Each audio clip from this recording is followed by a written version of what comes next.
Super girl. Let me put it up front. ఈ సినిమాకి negative reviews అయితే వచ్చాయి ఆల్ ఓవర్. కానీ నాకు మరి అంత చెత్తగా అయితే అనిపియలేదు. ఎందుకంటే జేమ్స్ గన్ తీసిన 'Superman' movie liberal leftist ఐడియాలజీస్‌తో పొలిటికల్‌గా లెవెల్ చేసిన superhero movie. Traditional 'Superman' మూవీకి, జేమ్స్ గన్ తీసిన 'సూపర్ మ్యాన్' మూవీకి అసలు పొంతనుండదు. అది 'సూపర్ మ్యాన్' అయినా కూడా ఇంకేదో కొత్త రీబూట్‌లా అనిపిస్తది. సో, అందులో ఇంట్రొడ్యూస్ అయిన సూపర్ గర్ల్ క్యారెక్టర్ ఇంకెలా ఉంటుందని ఎక్స్‌పెక్ట్ చేస్తాము. Supergirl is literally a woman superhero. So, women angle లేకుండా ఎలా ఉంటది? Also this is written by Ana Nogueira. కరెక్ట్‌గా ప్రొనౌన్స్ చేస్తున్నానో లేదో నాకు కూడా తెలీదు. సో, ఇందులో ఒక ప్లానెట్‌లో అందరూ మగాళ్ళే ఉండి, ప్రొక్రియేట్ చేయడానికి, పాపులేషన్‌ని ముందుకు తీసుకెళ్ళడానికి విమెన్ లేక, వేరే గ్రహంలోకెళ్ళి, అక్కడ అమ్మాయిలని కిడ్నాప్ చేసుకొచ్చి బ్రైడ్స్‌గా పెళ్లి చేసుకుంటూ ఉంటారు. అదే వాళ్ళ ప్లాన్. ఈ ప్లాన్‌ని చెడగొట్టేదే మన హీరో సూపర్ గర్ల్. అయితే 'సూపర్ మ్యాన్‌లో' క్లార్క్ చాలా మంచోడు, కైండ్ హార్టెడ్ అందరితో చాలా మంచిగుంటాడు. కానీ సూపర్ గర్ల్ తనలో ఉన్న సాడ్‌నెస్ వల్ల చాలా కోపంతో టైమ్ వేస్ట్ చేస్తూ, డ్రింక్ చేస్తూ ఉంటది. చాలా సీరియస్, యాంగ్రీ. తనకున్న ఫ్యామిలీ ఆర్ మిత్రుడు ఎవ్రీథింగ్ తన డాగ్ క్రిప్టో. మనం సూపర్ హీరో మూవీస్ చూస్తే ట్రెడిషనల్‌గా ఉన్న సూపర్ హీరో మూవీస్‌లో డ్రెస్సింగ్ దగ్గర నుంచి ఫైటింగ్ దాకా చాలా మిసాజినిస్టిక్ నరేటివ్ అయితే ఉండేది.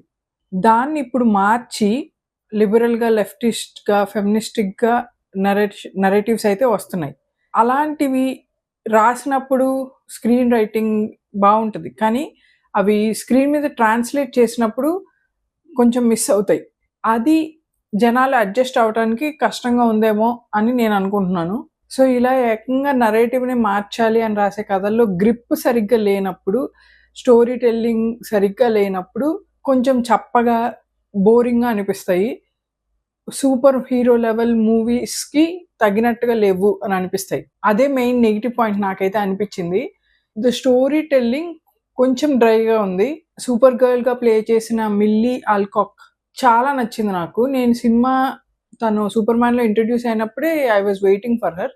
She is very curious. Performance చాలా చేసింది.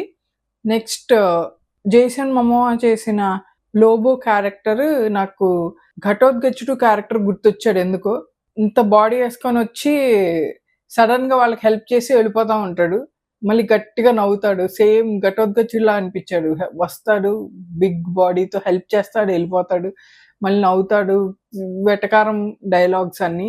విలన్‌గా యాక్ట్ చేసిన 'మాథియస్' చాలా మంచి యాక్టర్. నేను ఆయన్ని ఇంతకుముందు మూవీస్‌లో కూడా చూసినప్పుడు ఇతనికి ఇంకా మంచి రోల్స్ వచ్చి ఈ పాటికి పెద్ద స్టార్ అయ్యుండాలి అని అనుకున్నాను.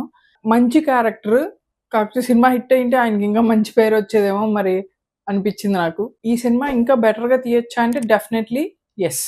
ఇప్పుడున్న 'సూపర్ గర్ల్' మూవీ అయితే తన క్యారెక్టర్‌ని మంచిగా ఎస్టాబ్లిష్ చేసింది. తన సాడ్‌నెస్ తనెందుకలా అయ్యింది, తన క్యారెక్టర్ స్ట్రెంగ్త్స్, వీక్‌నెసెస్ అన్నీ పర్ఫెక్ట్‌గా ఎస్టాబ్లిష్ అయితే చేశారు. సో, ఇదొక ఏలియన్ స్టోరీలా అనిపించిందనమాట. ఇదొక డిఫరెంట్ టేక్.